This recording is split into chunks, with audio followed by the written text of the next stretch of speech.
विद्यार्थियों, आज हम बात करने जा रहे हैं बहुमत पर। सामान्य संसदीय प्रक्रिया में बहुत सा बार अपन ये देखते हैं, कई बार बहुमत की बात आ रही है। कभी बात आ रही है साधारण बहुमत, विशेष बहुमत, पूर्ण बहुमत, प्रभावी बहुमत। ये आखिर होता क्या है? तो आज की क्लास ये है बहुमत।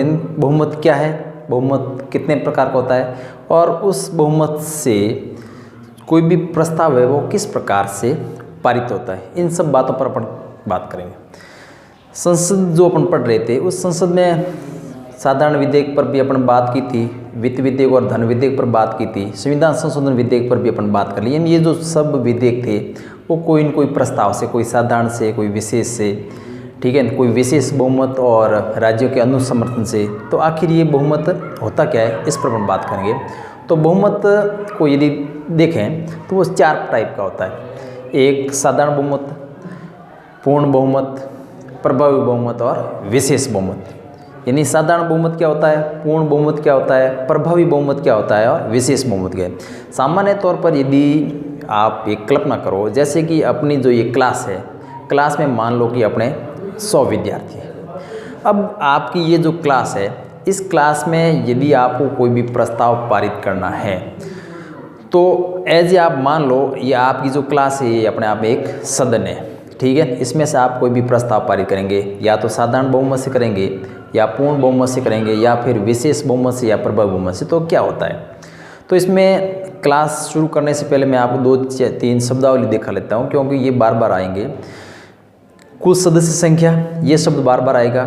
कुल सदस्य संख्या, उपस्थित सदस्य संख्या, उपस्थित और मतदान देने वाले सदस्यों की संख्या, ये 2-3 बार आएंगे। कुल सदस्य संख्या का मतलब ये होता है कि सदन की कुल सदस्य संख्या। जैसे कि मैं अपने उदाहरण लिया था आपकी क्लास का, जैसे आपकी क्लास में 100 सदस्य है, तो इसका मतलब हुआ आपकी क्लास की जो 100 सदस्य, ये कुल सदस्य संख्या होगी। फिर माना कि आपकी क्लास में से एक दिन माना कि 10 विद्यार्थी अनुपस्थित हो गए, तो उपस्थित सदस्य कितने हुए, 90 हुए, ठीक है। अब माना कि आपको क्लास का यदि मॉनिटर बनाना है और उसमें आप प्रक्रिया प्रस्ताव पारित करना है, तो उसमें से ऐसा भी तो हो सकता है कि कुल सदस्य संख्या 100 थी, क्लास में 100 छात्र थे, उसमें से 10 उपस्थित नहीं थे, मतलब अनुपस्थित थे, तो उपस्थित सदस्य संख्या हो गई 90। और उन उपस्थित सदस्य संख्या में से माना कि मतदान प्रक्रिया में 5 सदस्य भाग नहीं लेते और मतलब बाकी वाले विद्यार्थी भाग लेते हैं, मतलब पीछे से जनों भाग लिया, तो ये हो गया उपस्थित और मतदान देने वालों की संख्या। यानी सामान्य तौर पर कोई भी प्रस्ताव होगा उसमें एक तो शब्द आता है कुल सदस्य संख्या, यानी सदन की कुल सदस्य संख्या। फिर आता है उपस्थित सदस्य संख्या। उपस्थित सदस्य संख्या मतलब कुल सदस्य संख्याओं में से कितने सदस्य उस सदन में उपस्थित है। और फिर तीसरी बात आ रही है उपस्थित और मतदान देने वाले, जो उपस्थित सदस्य, उन उपस्थित सदस्यों में से कितने जनों ने मतदान दिया। इन सब बातों को अपन बहुमत के माध्यम से समझेंगे। तो बहुमत विशेष तौर से 4 प्रकार का होता है। देखो बहुमत है वो कितने टाइप का होता है, 4 प्रकार का। देखो पहला यदि बात करें साधारण बहुमत एंड सिंपल मेजोरिटी,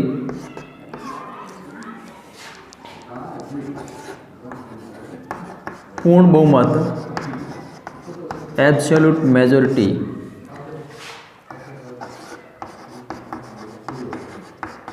प्रभावी बहुमत इफेक्टिव मेजोरिटी और विशेष बहुमत। विशेष बहुमत जिसको अपने पिछली क्लास में पढ़ा था संविधान संशोधन विधेयक के समय।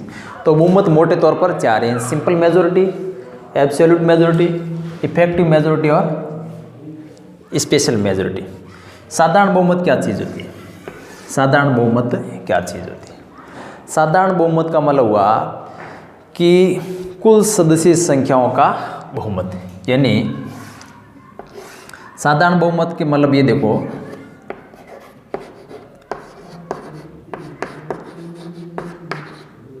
उपस्थित व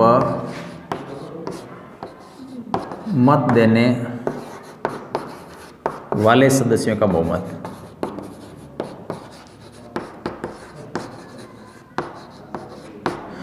कहने का मतलब हुआ कि जो भी है उससे आधे से अधिक, यानी कुल सदस्य संख्या जो भी हो या फिर उपस्थित सदस्य संख्या है, उपस्थित सदस्य संख्याओं का बहुमत, उपस्थित और मत देने वाले सदस्यों का जो बहुमत होगा वो होगा साधारण बहुमत। पूर्ण बहुमत क्या है? पूर्ण बहुमत का मतलब हुआ कुल सदस्य संख्या,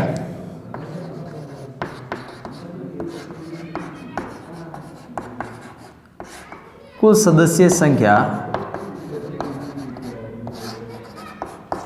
का बहुमत। यहाँ बात हो रही है उपस्थित और मतदान करने वाले सदस्यों का बहुमत, लेकिन यहाँ बात हो रही है कुल सदस्य संख्या का बहुमत। इन सब को अपन उदाहरण के माध्यम से समझेंगे। पहले सबका अर्थ देख लेते हैं। प्रभावी बहुमत का मतलब हुआ, माना कि किसी भी सदन के कुल सदस्य संख्या है, उन कुल सदस्य संख्याओं में से कुछ पद है वो रिक्त है। माना कि लोकसभा की बात कर लो, क्या लोकसभा में कुल सदस्य संख्या 543 है और उन 543 में से माना कि 3 सीटें खाली है, तो उन खाली सीटों को माइनस कर दो और उसके बाद में जो भी संख्या रहती है उसका आपको क्या करना है? बहुमत है।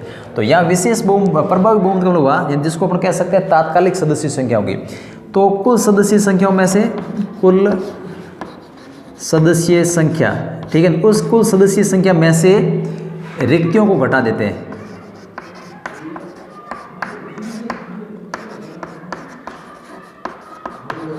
कुल सदस्य संख्या में से रिक्त है, जो रिक्त पद है उसको खाली देते। जैसे माना कि 245 सदस्य राज्यसभा की बात करें तो उसमें माना 5 सीटें खाली है तो 240 हो गए। यानी जो कुल सदस्यों में से जो रिक्तियां हैं उसको घटा दो और उसके बाद में जो संख्या बचती है उसका आपको क्या करना है? बहुमत करना है। और ये जो विशेष बहुमत है, इस विशेष बहुमत में ये होता है, ये जो विशेष बहुमत है ये भी 3 टाइप का होता है। तो इस विशेष बहुमत को इन तीनों के बाद में अपन समझेंगे।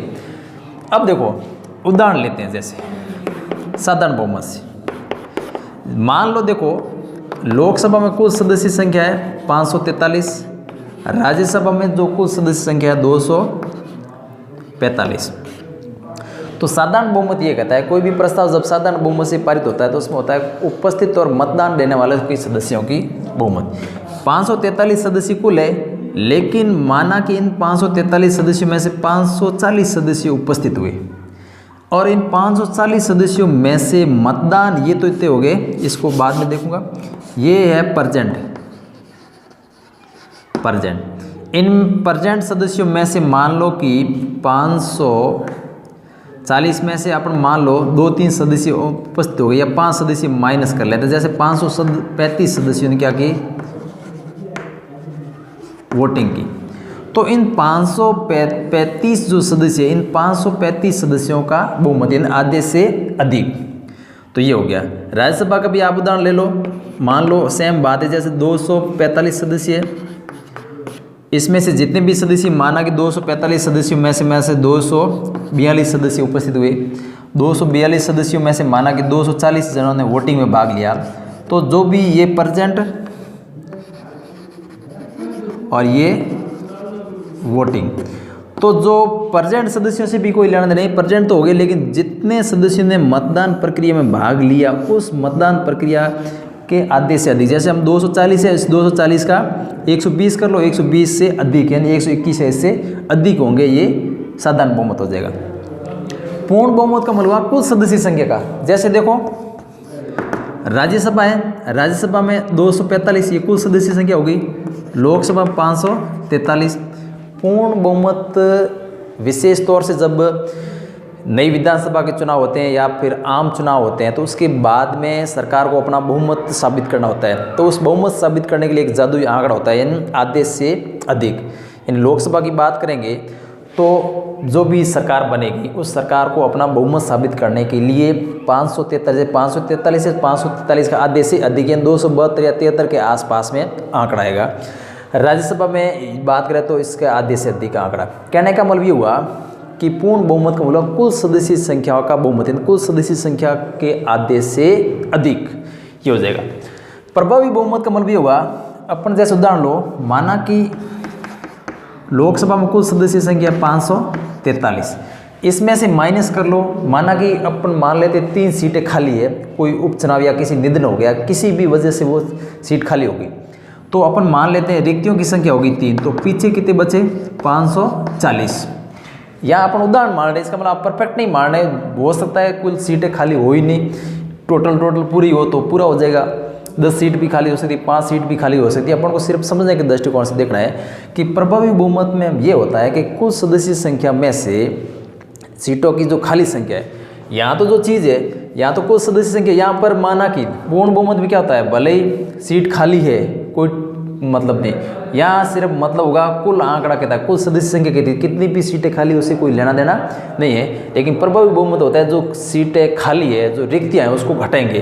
तो ये अपन मान लिया, माना कि 543 सदस्य, 3 सीटें खाली थी, 540 सदस्य, इन 540 सदस्यों का बहुमत, कहने का मतलब आधे से अधिक। ये सब चीज़ें हो गई 3 टाइप बहुमत, साधारण बहुमत, पूर्ण बहुमत और प्रभावी बहुमत। यानी सिंपल मेजोरिटी क्या चीज़ थी, ठीक है, एब्सोल्यूट मेजोरिटी क्या है और इफेक्टिव मेजोरिटी क्या है।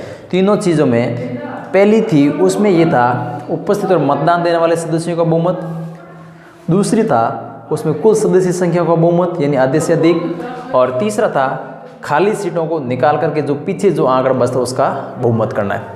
विशेष बहुमत को अपने पिछली क्लास में विशेष तौर पर अपने देख लिया था, यहाँ उसमें डिटेल से संविधान संशोधन से संबंधित विधेयक से जो बातें थी। तो ये जो विशेष बहुमत है इसको मैं सारांश छोटे रूप में संक्षेप में यदि बात करूं, क्योंकि इस पर अपने विस्तृत चर्चा थी, वो पिछले वीडियो में संविधान संशोधन विधेयक या संविधान संशोधन की प्रक्रिया पर अपन विस्तार से बात कर ली थी, क्योंकि वह जो संविधान संशोधन हो रहा था वो विशेष बहुमत से हो रहा, तो वहाँ उन पर अपन चर्चा कर ली थी। फिर भी यहाँ रिवीजन हो जाएगा। विशेष बहुमत है वो 3 टाइप से दिया जाता है, 1, 2, 249 और 300, अनुच्छेद 249 और 312 के अंतर्गत विशेष बहुमत क्या है, अनुच्छेद 61 के तहत विशेष बहुमत क्या है, और अनुच्छेद 368 के तहत विशेष बहुमत क्या है। देखो इसको मैं हटा रहा हूँ क्योंकि ये तीनों बातें अपन पढ़ चुके हैं। यहाँ देखो विशेष बहुमत इसके अंतर्गत, इसके अंतर्गत, इसके अंतर्गत क्या है। विशेष बहुमत में ये देखो जो पहले टाइप का जो बहुमत है इसमें क्या होता है, उपस्थित और जो साधारण बहुमत में बात थी वही लैंग्वेज रहेगी। साधारण बहुमत में ये था कि उपस्थित और मतदान करने वालों का बहुमत, यहाँ सिर्फ ये परिणत होगा उपस्थित और मतदान करने वालों का 2/3 बहुमत। कहने का मतलब ये हुआ साधारण बहुमत, पूर्ण बहुमत और प्रभावी बहुमत, ये तीनों चीज़ें हैं वो 50% से एबो, 50% एबो कॉन्सेप्ट, यानी पहला, दूसरा और तीसरा जो था वो 50% एबो कॉन्सेप्ट पर काम करें। यानी तीनों जो बस साधारण बहुमत की भी बात करो, पूर्ण बहुमत की बात करो या फिर प्रभावी बहुमत की बात करो, ये तीनों बहुमत थे। उन तीनों में एक कॉमन सी बात ये थी, ये सब काम कर रहे हैं 50% एबो कॉन्सेप्ट पे।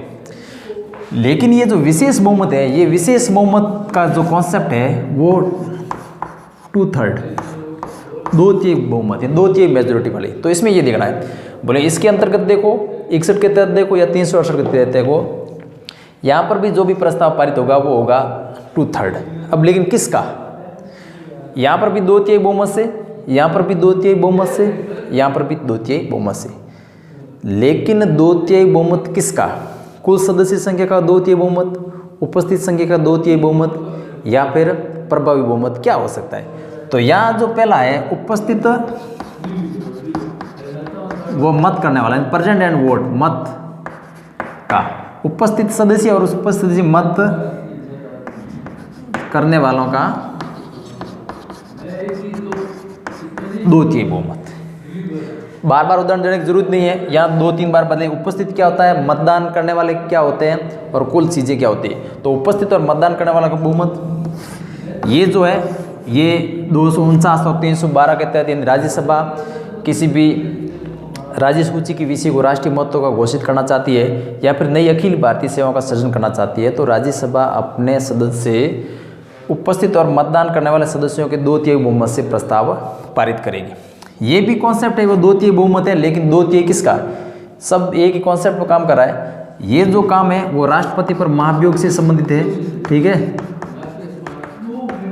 इन महाभियोग हटाने से संबंधित। तो ये जो है इसमें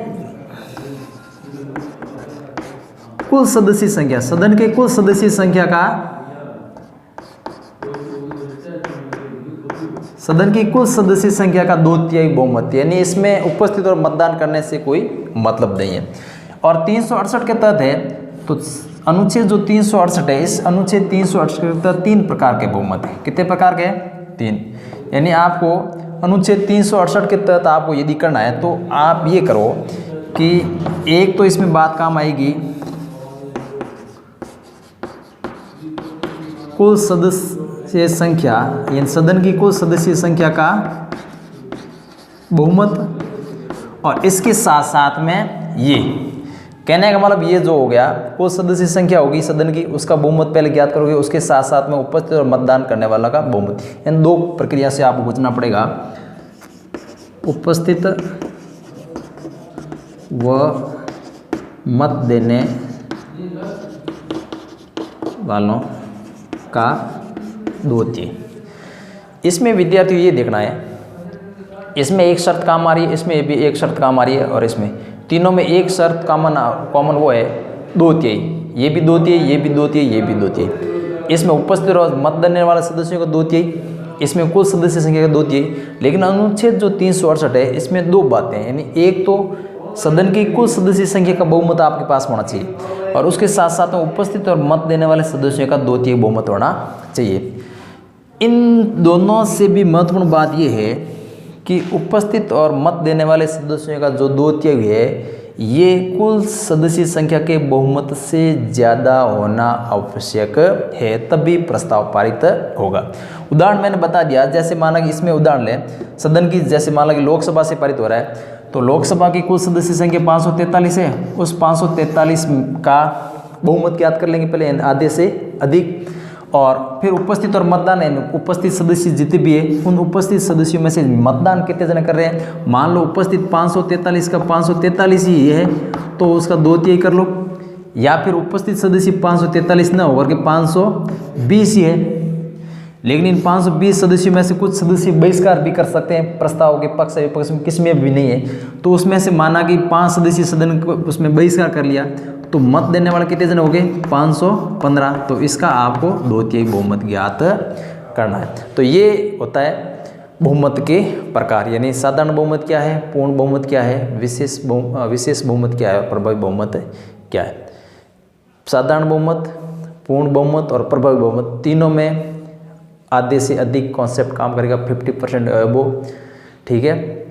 लेकिन जो विशेष बहुमत है उसमें 2/3 कॉन्सेप्ट काम करेगा, यानी कोई भी सदस्य संख्या है, अनुच्छेद 249 और 312 के तहत यदि विशेष बहुमत प्रस्ताव पारित यदि आपको करना है, तो उपस्थित और मतदान देने वाले सदस्यों का द्वितीय आपको बहुमत प्राप्त करना जरूरी है। राष्ट्रपति को हटाने से संबंधित अनुच्छेद 61 के तहत यदि आप विशेष बहुमत प्रस्ताव ला रहे हैं, तो आपको कुल सदस्य संख्या की द्वितीय बहुमत प्राप्त करना पड़ेगा। और 368 के तहत ला रहे हैं, तो एक तो आपको उपस्थित और मत देने वाले सदस्यों का द्वितीय बहुमत, और उसके साथ साथ में सदन की कुल सदस्य संख्या का बहुमत आपके पास में होना आवश्यक है, तभी प्रस्ताव पारित होंगे। तो आज की जो क्लास बहुमत वाली क्लास है आप पसंद आई होगी। किसी भी प्रकार की यदि कोई समस्या है तो आप पूछ सकते हैं, और इसका आप रिवाइजन करें, कॉपी में आप लिखें। आगे अपन बात करेंगे अगली क्लासों में। संसद का जो टॉपिक अपना चल रहा था क्लास 12 का, वो आज के साथ इस वीडियो के साथ अपन पूरा होता है। आगे जो भी टॉपिक है उस पर अपन अगली क्लासों में चर्चा करेंगे। जय हिंद।